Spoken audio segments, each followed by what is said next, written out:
Okay. Apparently today I'm giving a book review about Behind the Scenes by Elizabeth Keckley. Now, I know what you're going to say. I've given you this disclaimer 17 times, unless you haven't watched any other videos, which I don't blame you if you haven't. But I'm going to have to give it again. I know that racism doesn't affect me, and it has never affected any member of my family, aside possibly from the Native American that could or could not be there, depending on how reliable my family records are. Anyway, I have not personally dealt with or known anybody in my immediate family that has personally dealt with racism, so I can only speak from the opinion of an outsider. So I cannot speak on the issues at hand, I can only speak about the work itself. So, now that that's out of the way, moving on. Oh, second part to disclaimer. This is a literal non-fiction account of what happened. It's only kind of novelized into it's something more readable than straight up record keeping. Disclaimer's over. Now onto the actual substance of the book. And I mean, there's possibly some interference from whatever person was editing the book before it was published.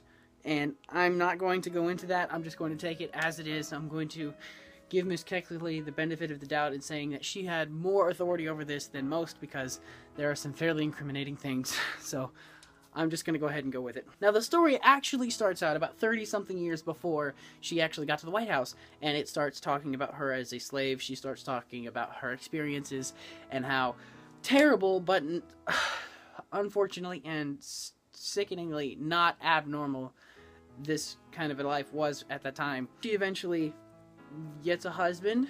She eventually decides to leave that husband, and he decides to leave her because he's not doing anything.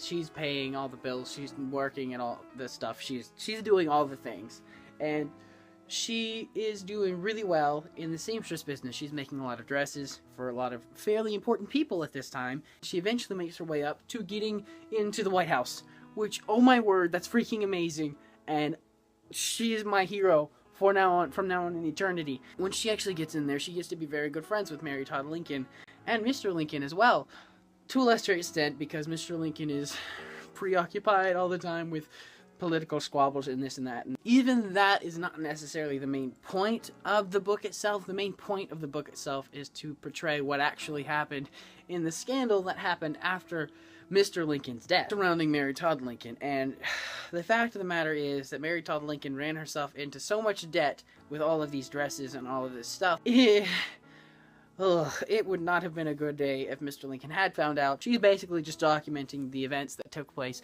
after everything was discovered and after Mr. Lincoln had to sell off most of her collection of dresses and gowns to random people, to auctioneers and whatnot. Now on to some critical analysis. As I said, I can't criticize actual events, so I'm just going to criticize the way that it's written, sentence structure, and the like.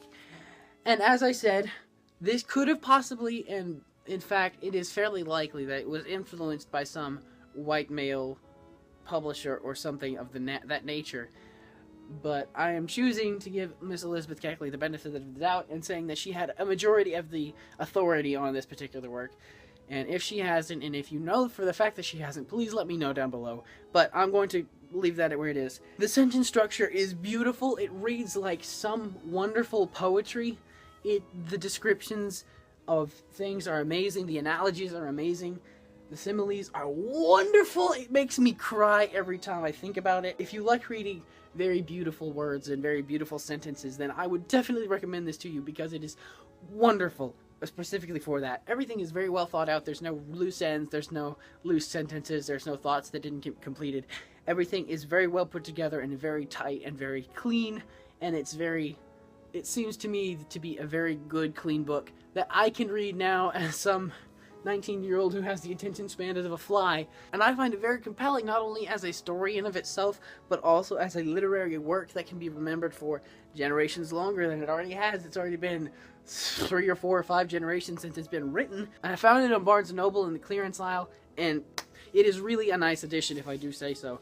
The cover is very beautiful, and I find that the dust cover is nice, and not only that, but the actual binding is very well done.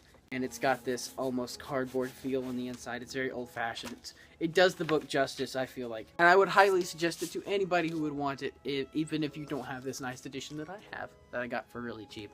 Anyway, And it was also another another introduction for me to the life of Frederick Douglass, because she talks about Frederick Douglass, she meets him, she talks to Mr. Lincoln and Mrs. Lincoln about Frederick Douglass, and when Frederick Douglass was not invited to a particular party with the Lincoln family, she talked to Mr. Lincoln and Mrs. Lincoln, and Mr. Lincoln was like, "Bring him in, I'm a fan of that man's work! Where is he? I want to shake his hand!" And you could say that these events were made up to make Abraham Lincoln look better, but I choose to be on the side of optimism and say that these were actually the events that took place, that Miss Elizabeth Keckley put down on paper and recorded for all generations to see later on. And one more thing. I have to remind you that this is the oldest book, besides the Bible, that I have read, period. And this is definitely the oldest book that I've read this year that is in the form of a novel. And it was published in 1868, if you can find it on the page. And this is one of the first books that I've read that's nearly 150 years old, if not older.